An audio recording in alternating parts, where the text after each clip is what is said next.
Welcome back to the Pro Ticker Podcast, your Friday morning edition covering major financial magazine headlines, everyone. For this deep dive, we're taking a look at a stack of today's headlines. The big ones, CNBC, Reuters, Bloomberg, Yahoo Finance. Our mission, as always, is to cut through the noise, give you the essential nuggets, and really connect the dots across markets, tech, policy. Hopefully you'll walk away with a clearer picture of what's truly moving the needle out there. Absolutely. And it's been quite a week, hasn't it? Lots of interesting shifts. We've seen U.S. markets pushing new highs again. Then there's all this activity around tariffs, really reshaping trade flows, plus significant moves in tech and maybe quieter, some important geopolitical stuff brewing. But underneath all that, there's this fascinating interplay of policy and economics. It really does impact all of us. Okay, let's dive right into that. The U.S. markets, S&P 500 hitting its, 21st record highs this year. NASDAQ, Dow also up. The mood seems, well, pretty buoyant. But here's the thing that feels a bit weird what's driving this, especially when you look at the job market. Seems like a paradox. It absolutely is a paradox. And this is where you see the market looking ahead, right? Markets are actually rallying on the hope of weak jobs data. Sounds strange, but yeah, we saw that recent ADP private payrolls report from, the big payroll processor. It showed only 54,000 jobs added in August. That was quite a bit below the 75,000 expected. Okay, 54K versus 75K expected. That's a miss. Yeah, a noticeable miss. And on top of that, jobless claims also ticked up, 237,000.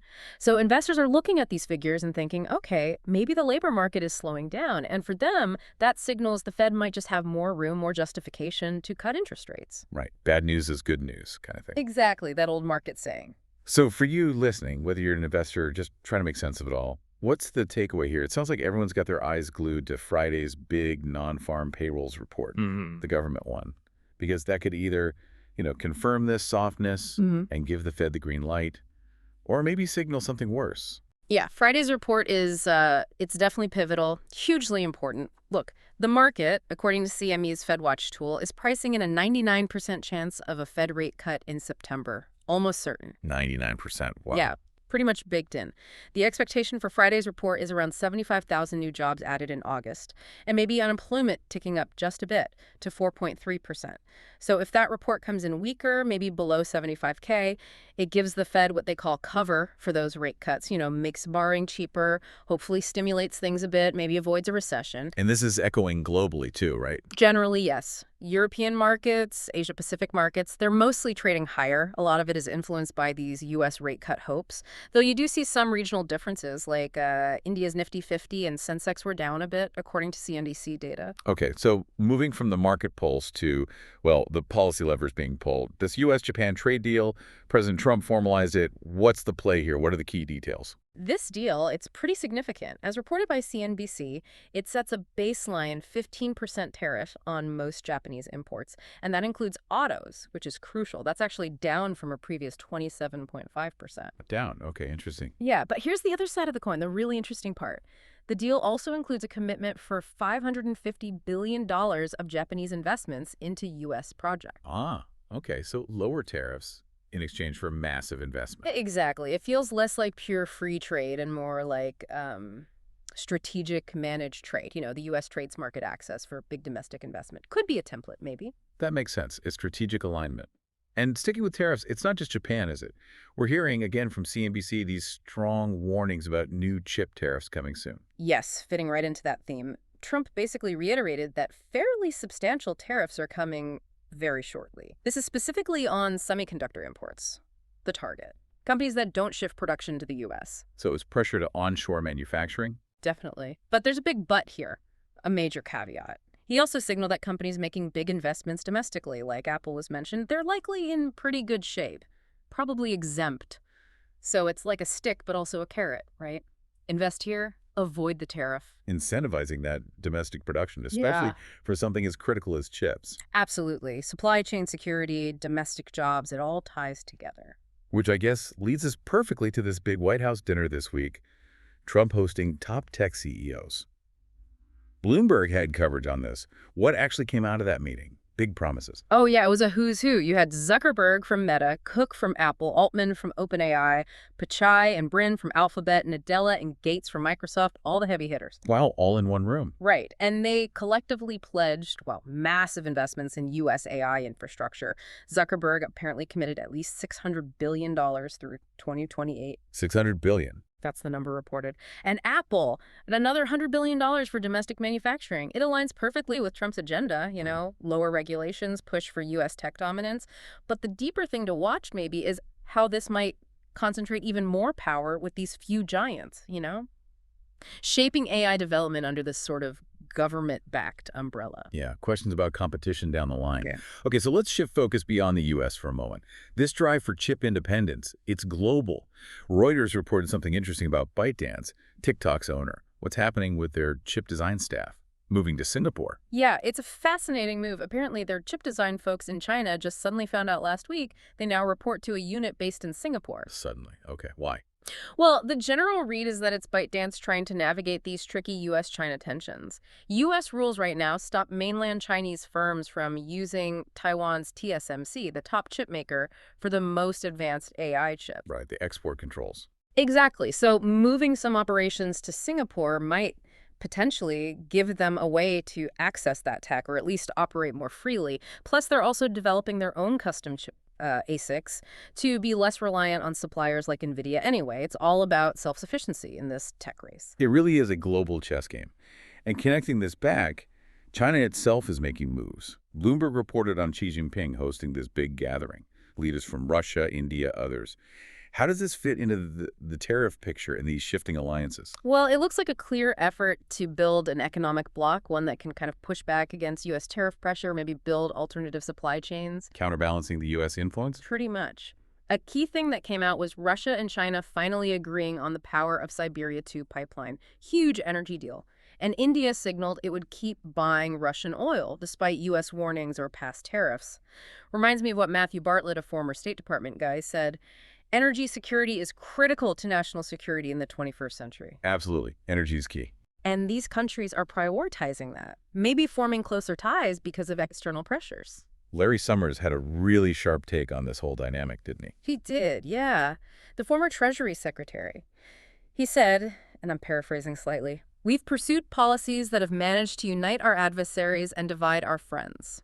Ouch. That's quite a statement. It really cuts to the heart of it, doesn't it?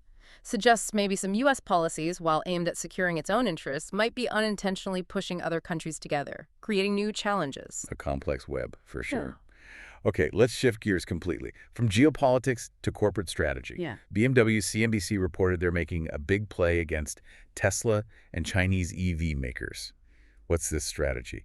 Their biggest single investment ever. Yeah, BMW is going all in on software in their brand. They're investing massively in this new class platform. The iX3 SUV will be the first model. New class. And their CEO, Oliver Zipse, he calls the core of it a super brain architecture. Basically replacing lots of hardware controllers with one central computer system. It's supposed to have over 20 times the computing power of their current cars. 20 times. Wow. What for? Mainly for much better automated driving features and way more sophisticated infotainment systems. The key takeaway here is that the car business isn't just about engines or batteries anymore. It's becoming a software fight. Who has the best digital experience? The smartest car. That's the battleground now. Software's eating the car world, too. Okay, and speaking of tech transforming industries, AI and jobs, we saw another CNBC piece about OpenAI. They're building something that sounds like it could challenge a certain professional network owned by Microsoft. That's right. OpenAI is apparently developing an AI jobs platform. The idea is to connect qualified candidates directly with companies looking for AI talent. That puts them squarely in competition with, yes, Microsoft's LinkedIn. Interesting move. And they're doing more than just listing jobs. Yeah, they're also launching a certification program. It's called OpenAI Academy. The goal is to teach AI skills and certify 10 million Americans by 2030. They're partnering with big companies like Walmart on this. 10 million certified. That's ambitious. Very. But it signals how critical these skills are becoming. For you listening, the message is clear. Roles needing AI skills are growing, and they tend to pay more. This is about shaping the future workforce. Definitely something to watch.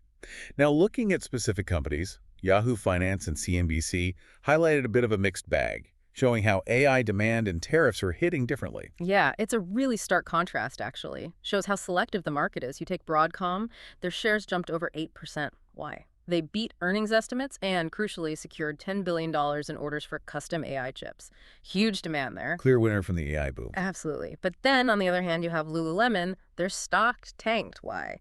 They slashed their forecasts and they explicitly blamed waning demand and tariff woes. Oof. So tariffs hitting consumer goods hard. Exactly. It just highlights how these big macro trends, like AI adoption and trade policy, don't impact everyone equally.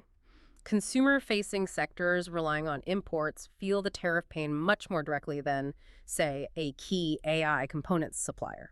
So if you are looking at retail right now, amidst all this uncertainty, what should you be thinking about? Jim Cramer on CNBC had some advice. Yeah, Kramer outlined 6 things he looks for in a solid retail growth stock. He really emphasized stable, well-run companies, ones that can handle different economic weather, basically. He used Home Depot as an example. Makes sense. Stability. But the key thing he stressed, I think, was company scale. Having the size and power to negotiate with suppliers to sort of manhandle, as he put it, things like tariffs, absorbing costs, shifting production if needed. Having leverage, basically. Right. He also made the point that strong retailers shouldn't need rate cuts to do well, but if cuts do happen, they can turbocharge the sector, boost consumer spending and all that. So it's about resilience first, then maybe getting a boost. Resilience and scale. Got it. Okay, finally, let's touch on these political battles brewing within the U.S., specifically President Trump's efforts regarding federal agencies. CNBC and Yahoo Finance reported on this. The FTC, the Fed. Yeah, this is about the independence of these agencies. It's a significant theme. Trump has asked the Supreme Court to basically let him fire the FTC commissioner, Rebecca Slaughter. Lower courts had said no, commissioners can only be removed for cause. Right, that's the standard for independent agencies. Exactly. And this mirrors his push to remove Federal Reserve Governor Lisa Cook over allegations she denies. The underlying issue here is a challenge to the norm that these agencies, especially the Fed, should operate without direct political interference to ensure stability. So let's just spell it out for everyone listening. Why does this independence, particularly for the Federal Reserve, matter so much to you and the economy, especially thinking about things like mortgage rates? It matters hugely because it's fundamental to economic stability and investor confidence. Look, Trump blames the Fed for high rates choking out the housing market, right? That's his argument. We hear that a lot. But experts are warning about the flip side. Chen Zhao from Redfin, she warned that if investors lose faith in the Fed's independence, if they think it's just taking political orders, then long-term interest rates, including the mortgage rates you pay, could actually spiral higher, not lower. Higher? How does that work? Because investors would demand a higher return, a bigger risk premium, for lending money long-term if they don't trust the central bank to keep inflation under control impartially. KBW's Christopher McGrady put it bluntly. Fed independence is very, very important for managing jobs and inflation. If the Fed cuts rates dramatically right now and inflation is still above target just because of political pressure, it could reignite inflation. That pushes bond yields up and ultimately could make housing even less affordable for you. So it's a really delicate balance, political pressure versus economic reality. Precisely. And undermining that independence is seen by many economists as a serious risk. And maybe all this uncertainty, both economic with the jobs data and political with the Fed, is showing up elsewhere, like in commodities. I think so, yeah. Look at gold. Yahoo Finance noted it's up for the 3rd week straight, hit a record high this week. Sure, it's partly buoyed by the weak jobs data feeding those rate cut hopes, but it's also driven by these broader fears, including concerns about the Fed's independence. That uncertainty pushes investors towards gold as a safe haven, a store of value when things feel less predictable. Right, flight to safety. Exactly. So wrapping this all up, you can really see how it all connects, can't you? From record highs in the U.S. markets, paradoxically hoping for weaker jobs, to these big strategic trade moves like the Japan deal and the chip tariff pressure, and ByteDance maneuvering in Singapore, China building alliances, BMW betting on software, OpenAI building job platforms. It's all interwoven. This push for domestic investment, the fight over agency independence, the AI revolution, it's not just news. It's actively shaping our financial future. It impacts your investments, your job, maybe even your mortgage. It really does. And maybe here's a final thought to leave everyone with. As we see global powers dealing with tariffs, forming new alliances, maybe fragmenting the old order a bit, and as AI just continues to reshape industries and jobs at this incredible speed. How do you think this increasing geopolitical and technological fragmentation will ultimately impact your own long-term portfolio as an individual investor? What stands out to you as the biggest shift we're about to really experience? How are you thinking about preparing for it? Something to definitely chew on. And on that note, we'll see you all Monday morning with new headlines from major financial magazines.